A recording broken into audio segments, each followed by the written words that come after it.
Bonjour, donc alors je me présente, Yannick Bessier-Roland. J'ai effectué mes études à l'EURIA, l'école d'actuariat de Brest.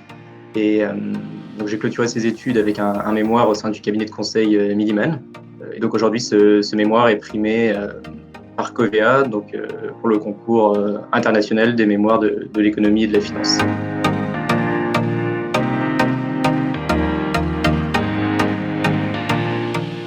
Alors, ce concours, j'en ai entendu parler la première fois quand j'étais encore à l'école, étant donné qu'on a un étudiant de l'EURIA qui l'a remporté, enfin, qui a été primé euh, pour son mémoire également un an auparavant. Et donc, à la suite de la soutenance de mon mémoire de fin d'études, qui s'est plutôt bien passé, mon directeur d'école, Franck Vermet, ainsi que mon tuteur de mémoire, donc Alexandre Boumezoued, côté Milliman, m'ont tous les deux encouragé à participer à ce concours. Voilà, donc je les en remercie, bien évidemment.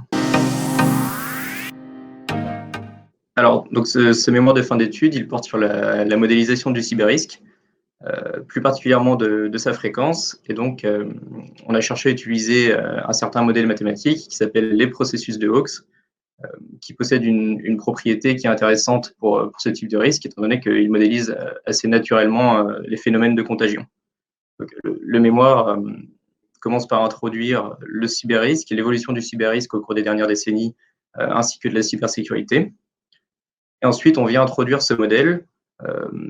Pourquoi choisir ce modèle? Comment on peut justifier l'utilisation d'un tel modèle statistiquement? C'est-à-dire, est-ce que les données réelles de cyberattaque semblent bien se modéliser avec ce type de modèle?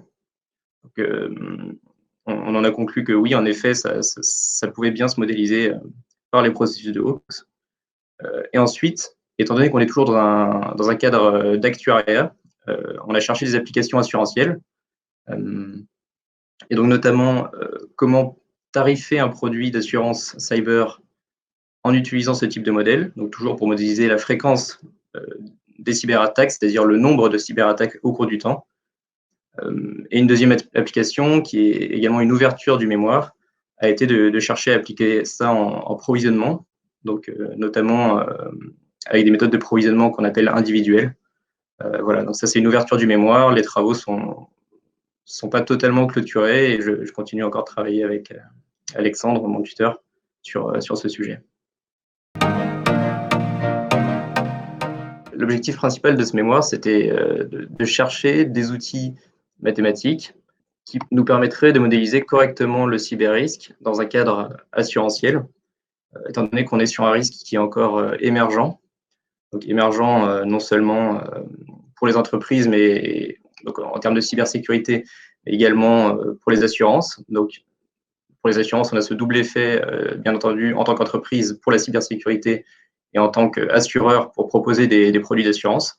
C'est un risque qui est encore assez difficile à modéliser, notamment à cause de son côté systémique. Donc le fait qu'on a des cyberattaques qui peuvent se propager très facilement entre des systèmes qui sont interconnectés. Tout l'intérêt premier de ce mémoire, c'est de démontrer que le modèle que j'ai utilisé, donc qui est le processus de Hawkes, permet de prendre en compte ces phénomènes de contagion et de modéliser correctement la fréquence des cyberattaques. Ça, c'est ce qu'on en retient.